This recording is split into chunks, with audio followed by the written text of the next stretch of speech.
So I finally got all the parts to put together my replacement drone. Camera I already had.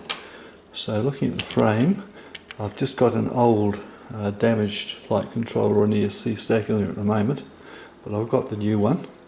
I've also mounted one of the new larger motors that I've got. So going from this side, this is the cover for it that I made out of a flower pot. This is the Radio Master RP1 version 2, which I've got quite a few of and seem to be reliable. There's the motors over there. There's the gem frame props I'm going to use, same as the one I lost. Over here, this is connectors, the 1.5 mil separated pins. I've got 2-pin, 3-pin and 4-pin. The 4-pin is for the GPS, and I've got the GPS Mini there unwrapped. 2-pin is for the beepers, the cheap beepers. There's the 2-pin, there's the beepers, got lots of them at very low cost. And this is the Mini FPV transmitter, Eachine, originally quite inexpensive, now hard to find for your analog camera. So what else? Oh yeah, there's various screws to attach the motors I've got for mounting. They come with some, but I prefer to use a different type.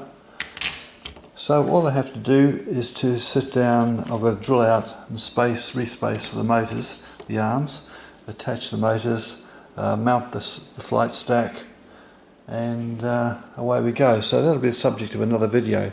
But I thought, since all the parts have arrived and I've indicated what some of them cost, I'd put this together just to give you an idea of how things look at the moment.